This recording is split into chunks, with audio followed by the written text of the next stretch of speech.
Welcome to YouTube channel Divya सागर। एक बार फिर से मैं हाजिर हूँ आपके लिए एक नई कहानी के साथ। आज की कहानी बहुत ही इंटरेस्टिंग होने वाली है, तो वीडियो को पूरा ज़रूर देखिएगा। और मुझे लगता है चैनल को तो आपने सब्सक्राइब कर ही लिया होगा। तो चलिए देखते हैं आज की कहानी। प्राचीन समय की बात है। एक छोटा सा राज्य था, अनंतपुरी। राज्य का राज सिंहासन राजा युवराज सिंह के कुशल हाथों में था। प्रतिदिन राजा शाम के समय सभी मंत्रियों की बैठक लेता और उनसे विचार विमर्श करता। यदि कहीं कोई समस्या होती तो राजा अपनी देख रेख में समस्या का समाधान करवाता। राजा की रानी स्वरूप लेखा अति सुंदर होने के साथ साथ राज कार्य में भी दक्ष थी, क्योंकि स्वरूप लेखा शस्त्र चलाने में भी निपुण थी। इस कारण अनंतपुरी में राजा के साथ साथ एक कुशल नेतृत्व क्षमता का परिचय समय समय पर रानी भी देती थी। पूरे राज्य में राजा की दयालुता और प्रजा स्नेह की चर्चा हरदम रहती थी। राजा के एक पुत्र और एक पुत्री भी थे। एक रोज राजा के कान में एक खबर पहुंची कि दक्खन के एक राज्य सुंदरवन के राजा सबसे दयालु राजा हैं। राजा को इस बात की जलन हुई कि मैं स्वयं इतना कुछ करता हूँ अपनी जनता के लिए, शायद ही कोई करता होगा, लेकिन फिर भी सुंदरवन राज्य का राजा दयालु कैसे हुआ? राजा युवराज सुंदरवन के राजा के बारे में जानना चाहता था। राजा युवराज ने अपने खास मंत्रियों की बैठक ली और कहा कि मैं कुछ दिनों के लिए देशाटन पर जा रहा हूँ। प्रजा को किसी भी प्रकार की कोई समस्या ना हो, इसका पूरा ख्याल रखना। राज्य के राज कार्य महारानी के आदेश अनुसार आपको ईमानदारी से करने हैं। सभी मंत्री एक साथ बोले, जी महाराज। राजा रानी से मंत्रणा करने के बाद महल के गुप्त रास्ते से साधारण वेश में निकल गया। रानी भी प्रजा वत्सल थी और उन्होंने राज कार्य को संभालने की जिम्मेदारी ले ली। घने जंगल से होकर राजा सुंदरवन राज्य की सीमा में दाखिल हुआ। 5-7 दिन का सफर राजा ने पैदल ही तय किया था, तो उनके वस्त्र और भी मैले हो गए थे। अब राजा सच में एक साधारण गरीब व्यक्ति लगने लगा था। सुंदरवन राज्य के गांव में राजा एक एक दिन रुकता और लोगों से भीख मांग कर खाना खाता। सुंदरवन के लोग भी दयालु थे, तो राजा युवराज बातों ही बातों में राजा के बारे में लोगों से पूछ लेता। 4-5 दिन घूमने और लोगों से थोड़ी बात करने से राजा के बारे में पता चला कि सुंदरवन का राजा वीरभद्र सिंह प्रतिदिन राज दरबार में सोना बांटता है, महल में काम करने वालों को सोना देता है, और यदि कोई याचक राज दरबार में जाता है तो राजा उसे भी सोना ही देता है। लेकिन हर रोज इतना सोना देता है तो क्या राजा का खजाना खाली नहीं होता? याचक को अनाज या वस्त्र दे सकता है, लेकिन सभी को सोना देता है तो इतना सोना राजा के पास आया कहाँ से? ये सोचकर राजा युवराज सिंह परेशान हो जाता है। वो इस बात का पता लगाने के लिए राज दरबार में जाना चाहता था, लेकिन डर था कि कहीं कोई पहचान न ले। तभी राजा के दिमाग में एक विचार आया। सुबह के समय प्रहरी को भी नींद आ रही होगी। चुपचाप जाकर महल के मुख्य द्वार के पास सो जाता हूँ, ताकि सुबह कोई मुझे देखे और राजा के सामने ले जाए। राजा माँ भवानी का नाम मन में लेकर मुख्य द्वार के पास जाकर सो गया। थोड़ी देर बाद एक प्रहरी की नजर राजा युवराज पर पड़ी। उसने अपने कुछ साथियों को बुलाया और वे आपस में बात करने लगे कि हो सकता है यह कोई गुप्तचर हो। यह सोचकर उन्होंने युवराज को उठाया और जेल में डाल दिया। युवराज मन ही मन खुश था कि महल में तो पहुंच गया, अब बस राजा के सामने पेश होना है। प्रातः काल के राज कार्य का दरबार लगा। राजा वीरभद्र सिंह सिंहासन पर विराजमान हुए और बोले, बताइए आज खास बात क्या है? तो उनका महामंत्री बोला, महाराज, आज सुबह सुबह मुख्य द्वार के पास एक व्यक्ति बेहोशी की हालत में मिला है। प्रहरियों ने उसे जेल में रखा है। अच्छा, उस व्यक्ति को मेरे सामने पेश किया जाए। जो आज्ञा महाराज। सैनिक राजा युवराज सिंह को लेकर आता है। महामंत्री बोला, महाराज, ये है वो गुप्तचर। राजा ने युवराज सिंह की तरफ गौर से देखा। ऊपर से नीचे तक देखने के बाद राजा ने कहा, मंत्रीवर, मुझे तो यह कोई गरीब जरूरतमंद ही लग रहा है। तभी महाराज की जय बोलकर युवराज सिंह राजा के पैरों में गिर जाता है। महाराज, मैं कोई गुप्तचर नहीं, बल्कि समय का सताया हुआ एक गरीब हूँ। भूख से बेहाल, 3 दिन से कुछ खाया नहीं, इधर उधर भटकता हुआ जंगल से जा रहा था, लेकिन एक रास्ते से आपके महल तक पहुँच गया। अच्छा, तुम कौन हो और कहाँ से आए हो? महाराज, मेरा नाम माधव है। मैं कालवी राज्य का रहने वाला हूँ, लेकिन वहाँ का राजा बड़ा क्रूर है और मेरे पास कोई काम भी नहीं था। मैं तो काम की तलाश में निकला था, लेकिन 1 साल से घूम रहा हूँ। मुझे किसी भी राज्य में कोई काम नहीं मिला। सभी गुप्तचर कहकर कुछ दिन के लिए जेल में डाल देते हैं और बाद में नजरबंद करके जंगल में फेंक देते हैं। महाराज, यदि आप मुझे कोई काम दे सकें तो देवी माँ की आप पर अति कृपा होगी। राजा मंत्रियों को इशारे से पास बुलाता है और कुछ पल उनसे मंत्रणा करता है और निष्कर्ष यह निकलता है कि इसको कैद खाने में कैदियों का खाना बनाने के लिए रसोइयों के साथ रखा जाए और दिन रात इस पर नजर भी रखी जाए। राजा बोला, माधव, क्या तुम्हें खाना बनाना आता है? माधव खुश होते हुए बोला, महाराज, आप जो भी काम दोगे मैं कुछ ही दिनों में सीख लूंगा। ठीक है, इसको रसोइयों के पास छोड़ दो। युवराज मन में देवी माँ को धन्यवाद देते हुए अंदर से बहुत खुश होकर पाकशाला में चला जाता है। राजा उस पर निगरानी करने के लिए महामंत्री को आदेश देता है। युवराज अपनी योजना के अनुसार महल में तो प्रवेश कर गया, उसको काम भी मिल गया, लेकिन महल में रहना इतना आसान नहीं था क्योंकि युवराज को कोई काम नहीं आता था। पाकशाला में जाकर रसोइये से परिचय किया। माधव बोला, महाराज, आपसे एक निवेदन है। मैंने कभी रसोई का काम किया नहीं है, मैं तो एक मजदूर हूँ, तो मुझे पाकशाला का ज्ञान नहीं है। कृपया आप मेरी मदद कीजिए। रसोइया बोला, बंधु, आप चिंता ना करें, जितना काम मुझे आता है मैं आपको सिखाने की पूरी कोशिश करूँगा। युवराज रसोइये के साथ पाकशाला के गुर सीखने लगा और जिस काम को एक बार रसोइये के साथ करता, फिर उसको अच्छी तरह से कर लेता। मुख्य रसोइये के साथ हर वक्त रहने से युवराज और उसमें अच्छी बनने लगी थी। रसोइया बोला, हमारा राजा बहुत ही उदार व्यक्ति है, राज्य में कहीं कोई समस्या नहीं है। यहाँ तक कि राजा की पिछली 3 पीढ़ियों से कभी सुंदरवन को किसी भी अन्य राज्य से युद्ध नहीं करना पड़ा और ना ही राज्य में कभी अंदरूनी समस्या आई। तो युवराज बोला, फिर आपके कैद खाने में इतने कैदी कौन हैं? जब कभी युद्ध ही नहीं हुआ, कभी प्रजा को कोई समस्या नहीं हुई, तो फिर ये सब कैदी कौन हैं? इनका क्या राज है? यह प्रश्न सुनकर रसोइया चौंक गया कि एक साधारण से इंसान को इस बात से क्या मतलब है। रसोइया सोच में पड़ गया। युवराज बोला, कहाँ खो गए जनाब? क्या हुआ? आपको भी मेरी तरह पता नहीं है क्या? रसोइया बोला, नहीं है, पर एक बात बताओ कि तुम यह क्यों पूछ रहे हो? तुम्हें तो अपने काम से मतलब होना चाहिए।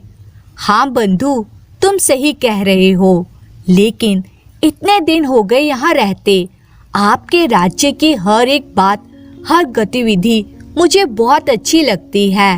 बस ये बात समझ से बाहर है कि इतने शालीन राज्य और खुशहाल राज्य में कैदी क्यों है। बस जिज्ञासा थी तो पूछ लिया, कहीं सच में तुम कोई गुप्तचर तो नहीं हो? युवराज बोला, क्या तुम्हें लगता है कि मैं कोई गुप्तचर हूँ? नहीं, पर कभी कभी तुम्हारे ऐसे सवाल मुझे सोचने पर मजबूर कर देते हैं। अच्छा, ज्यादा मत सोचो, सो जाओ। रसोइये को तो युवराज ने बातों में उलझाकर शंका से बचा लिया, लेकिन एक समस्या थी। राजा का आदेश था कि माधव पर नजर रखी जाए। प्रहरी को आदेश दिया था कि माधव को कभी तहखाने से बाहर नहीं आने दिया जाए। युवराज को भी इस बात का पता था कि उस पर कड़ा पहरा है। युवराज कहीं आ जा नहीं सकता था। 1 माह से ज्यादा हो गया। अब युवराज को अपने राज्य की भी चिंता होने लगी थी कि राज्य में सब काम कैसे चल रहा है। कहीं बाहर जा सकता तो शायद कोई संदेश भेजने का मौका मिले, लेकिन यहाँ वो कैदी के समान ही था। एक रोज सुबह के 4 बजे युवराज लघु शंका के लिए गया तो उसे किसी के चलने की आवाज आई। युवराज ने खिड़की से देखा कि एक व्यक्ति सफेद धोती और कुर्ता पहने तेजी से जा रहा था।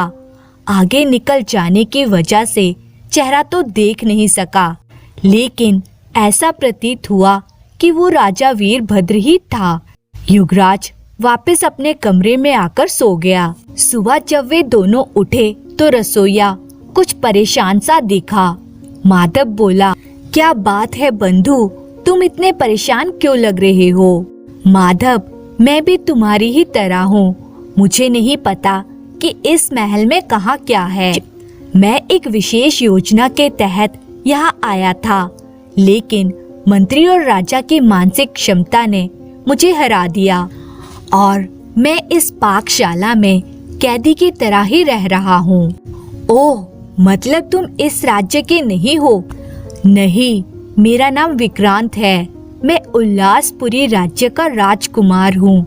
मुझे जब राजा वीरभद्र सिंह के सोना बांटने की बात पता चली तो मैं ये रहस्य जानने के लिए कैसे भी करके महल में तो प्रवेश कर गया। मुझे जब राजा वीरभद्र के सोना बांटने की बात पता चली तो मैं ये रहस्य जानने के लिए कैसे भी करके महल में तो प्रवेश कर गया, लेकिन अब तक मुझे इस बात का पता नहीं चल पाया। तुमने एक दिन पूछा था ना कि इतने कैदी कौन हैं? तो सुनो, यह सब भी इसी तरह आए थे, लेकिन इनका राजा को पता चल गया और इनको कैद कर लिया। इनमें से बहुत तो आसपास के राज्यों के राजकुमार हैं जो वर्षों से यहाँ कैद हैं। मुझे भी 3 वर्ष हो गए हैं।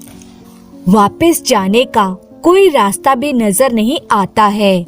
युवराज बोला, बंधु, मैं तुम्हें वापस निकाल सकता हूँ, बस तुम थोड़ी सी मेरी मदद करो। सुबह के 4 बजे युवराज सिंह ने जो कुछ भी देखा था वो सब विस्तार पूर्वक उसने अपने रसोइये दोस्त को बता दिया और उससे कहा, कल सुबह मैं उस धोती कुर्ते वाले व्यक्ति का पीछा करूंगा। तुम किसी से इस बारे में बात नहीं करना और मेरे वापस आने तक किसी को भी ये बात पता ना चले कि मैं पाकशाला में नहीं हूँ। रसोइया बोला, ठीक है, लेकिन तुम अपना परिचय तो दो। मुझे लगता है कि तुम भी मेरी तरह यहाँ आए हो। नहीं, मेरी योजना अलग है, लेकिन तुम मेरी सहायता करो तो मैं तुम्हें यहाँ से निकाल भी सकता हूँ। विक्रांत बोला, ठीक है माधव, तुम्हें जैसा उचित लगे, लेकिन मुझे यहाँ से निकाल दो। मुझे कुछ नहीं चाहिए। 3 साल से मैंने अपने बच्चों का मुंह भी नहीं देखा है। अगली सुबह युवराज विक्रांत की मदद से दीवार कूदकर बाहर निकल गया और उस व्यक्ति के आने से पहले ही जंगल में छुप गया। 4 बजे वो व्यक्ति आया। युवराज ने पीछा किया। अब युवराज को आश्चर्य हुआ कि वो व्यक्ति कोई और नहीं बल्कि राजा वीरभद्र सिंह ही है। युवराज अचंभित हो गया। अब वो और ज्यादा जानने को उत्सुक हुआ कि राजा इतनी सुबह रोज कहाँ जाता है। अब युवराज राजा का पीछा करने लगा। काफी दूर जंगल में एक पहाड़ी की गुफा में एक देवी का मंदिर था। वीरभद्र मंदिर में प्रवेश कर गया, यह देखने के लिए कि आखिर मंदिर में क्या होता है। माधव चुपके से मंदिर के अंदर आया और दीवार के पीछे से देखने लगा। मंदिर में छोटा सा कुंड था। राजा ने स्नान किया और देवी की पूजा की। उसके बाद एक चूल्हा जलाया, उस पर एक कढ़ाई चढ़ाई, फिर उसमें तेल डाला।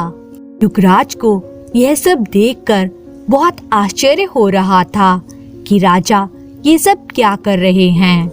राजा तेल को गरम कर रहा था, तभी युवराज के पैर में दर्द हुआ, जैसे किसी सांप जैसे जानवर ने काट लिया हो। युवराज जहाँ खड़ा था वहाँ काफी अंधेरा था, इसलिए उसे कुछ दिखाई नहीं दे रहा था। तभी युवराज को ध्यान आया कि उसके पास रस्सी है। जहाँ सांप ने काटा था उसके ऊपर के हिस्से को रस्सी से कसकर बांध लिया ताकि जहर पूरे शरीर में ना फैले। लेकिन युवराज को दर्द हो रहा था जो असहनीय था। युवराज ने सोचा कि यदि कुछ वक्त और रुका तो मैं मर जाऊंगा। यदि मर गया तो फिर रहस्य जानकर भी क्या करना। तभी युवराज ने देखा कि राजा अब आंखें बंद करके देवी के आगे ध्यान लगाकर बैठ गया था। युवराज धीरे से बाहर आ गया। युवराज को बहुत दर्द हो रहा था। युवराज जड़ी बूटी के बारे में जानता था, क्योंकि रास्ता भी जंगल में से था। तो युवराज ने जंगल में जहर निवारक पत्तियां इकट्ठी की और एक पत्थर पर उनको मसलकर सांप के काटने के स्थान पर लगा लिया। दर्द अधिक होने की वजह से युवराज बेहोश हो गया और जब युवराज की आंखें खुली तो सूर्य चिलचिलाते धूप दे रहा था। युवराज ने सोचा कि दर्द की वजह से अब महल में तो जा नहीं सकता, तो फिर मंदिर में ही चला जाता हूँ। कल सुबह तक इंतजार करना होगा यदि राजा की हकीकत जाननी है तो।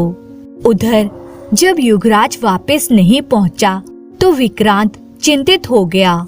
युवराज धीरे धीरे चलता हुआ गुफा में पहुँच गया। फिर उसने मंदिर में प्रवेश किया।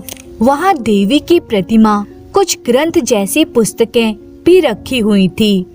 पूजा सामग्री की कुछ वस्तुएं और अन्य सामान भी था। युवराज ने उत्सुकता से एक पुस्तक उठाई और पढ़ना शुरू किया। पुस्तक में बहुत सारे राज खुलते गए। सोने का राज भी पुस्तक में था। युवराज ने पढ़ा कि यह भग देवी है, वो देवी जो बलि लेती है। जो भी व्यक्ति सुबह ब्रह्म मुहूर्त में स्नान ध्यान करके तेल में स्वयं को तलकर देवी का भोग बनता है, देवी उस पर प्रसन्न होती है और उसकी इच्छा पूरी करती है। युवराज अत्यधिक आश्चर्यचकित हो गया कि राजा वीरभद्र स्वयं के बलि हर रोज देता है और प्रजा के लिए इतना कष्ट सहन करता है। अब युवराज को राजा वीरभद्र से सहानुभूति होने लगी।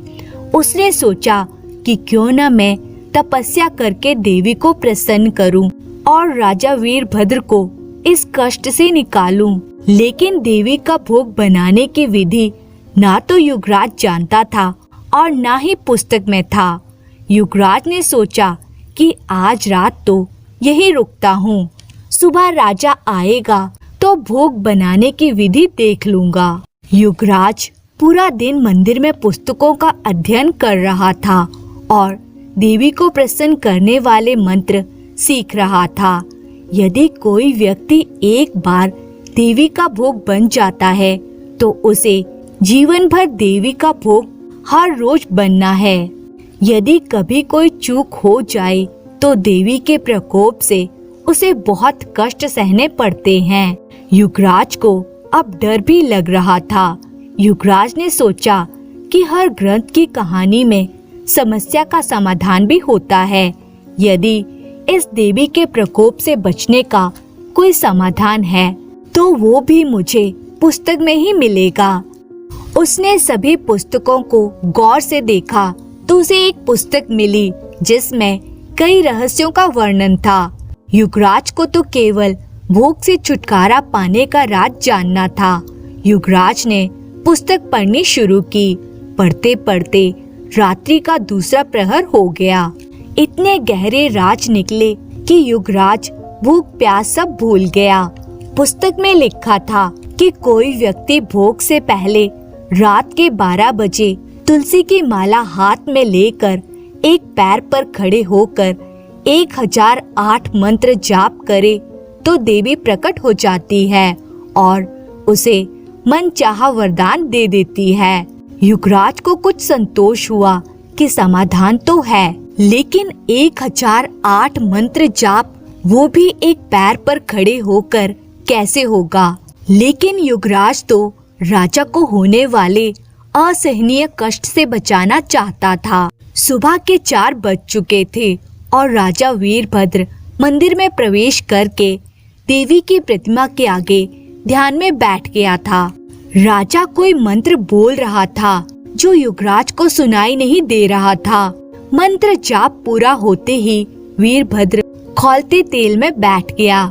यह एक दर्दनाक दृश्य था। उसी समय एक भयानक आवाज के साथ तेज रोशनी प्रकट हुई। युवराज ने देखा कि एक औरत राजा वीरभद्र के तले हुए शरीर को बड़े चाव से खा रही थी। वह भक्त देवी थी। देवी का खाना होने के बाद अचानक फिर रोशनी तेज हुई और चंद पलों में सब कुछ सामान्य था। कढ़ाई सोने से भरी हुई थी और राजा वीरभद्र उस सोने को एक बोरे में डाल रहा था। अचानक युवराज बाहर निकलकर राजा वीरभद्र के सामने आ जाता है। अचानक किसी के सामने आने से और राज खुलने से वीरभद्र चौंक जाता है। तुम कौन हो? घबराइए मत राजन। अरे माधव, तुम यहाँ कहाँ से आए? राजन, आपको संकट से बचाना चाहता हूँ। हमारे ऊपर कौन सा संकट है? राजन, रोज रोज प्रजा की खुशी के लिए आप स्वयं को खौलते तेल में तलते हो। क्या ये संकट नहीं है? वीरभद्र भी परेशान था। पहले तो लालच में और प्रजा के सुख के लिए भोग शुरू कर दिया था। अब वो इसे छोड़ना चाहता था, लेकिन समस्या यह थी कि वीरभद्र को इसके समाधान का पता नहीं था। वीरभद्र ने युवराज को बताया कि उसने एक साधु जो इस मंदिर में रहता था उसे यह सीखा था, लेकिन साधु ने इसके समाधान का कोई तरीका नहीं बताया था। माधव, मैं तुम पर यकीन नहीं कर सकता। तुम झूठ बोलकर महल में आए थे। अब पता चला कि तुम कोई गुप्तचर ही हो। महाराज, मुझे लगता है कि अब मुझे आपको अपना सत्य बता देना चाहिए। राजन, मैं युवराज सिंह हूँ, अनंतपुरी का राजा। इतना सुनते ही वीरभद्र आश्चर्य से युवराज की तरफ देखने लगा। युवराज सिंह और अनंतपुरी के बारे में वीरभद्र ने भी खूब सुना था। वे भी युवराज के शासन से बहुत प्रभावित थे। राजा वीरभद्र बोले, कहीं तुम अपनी जान बचाने के लिए झूठ तो नहीं बोल रहे हो? नहीं राजन, आपको अब भी यकीन नहीं है तो यह देखिए। युवराज ने अपनी कमर पर बंधी सोने की शाही कमरबंद दिखाई, जिस पर अनंतपुरी का सिंहासन का चिन्ह था। देखकर राजा वीरभद्र को यकीन हो गया और बोला, माफ कीजिए राजन, लेकिन आपका इस तरह महल में आना और अब यहाँ पीछा करना तो मुझे कैसे यकीन होता। कोई बात नहीं राजन, मैं आपको रोज की इस बलि से मुक्ति दिला दूंगा। राजन, आप ध्यान के वक्त जो मंत्र बोलते हैं वो बता दो, बाकी कल आपकी हर समस्या का समाधान हो जाएगा। राजा वीरभद्र युवराज पर यकीन करके उसे ध्यान का मंत्र बता देता है। युवराज राजा को कल इसी समय आने का कहकर विदा करता है। वीरभद्र से मंत्र जानकर युवराज गुफा में मंत्र याद करने लगा और बाकी की विधि को भी बार बार याद करने लगा ताकि भोग बनते समय कोई गलती ना हो। अब रात हो चुकी थी। युवराज सिंह स्नान करके पूजा की तैयारी करने लगा। मंदिर में साफ सफाई की और देवी की पूजा की। रात के 12 बजे युवराज एक पैर पर खड़ा हो गया।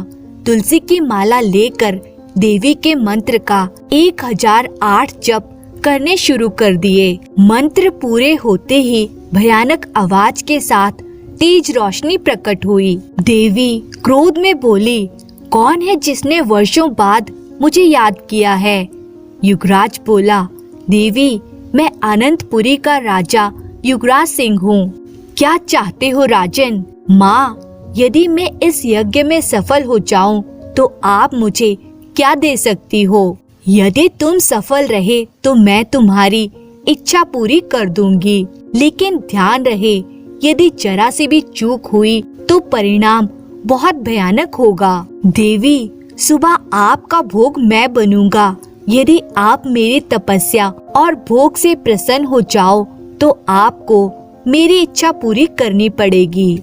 आपको हमेशा के लिए मानव भोग छोड़ना पड़ेगा और आप अगले 50 सालों तक सोना वीरभद्र को सिर्फ पूजा करने पर दोगी।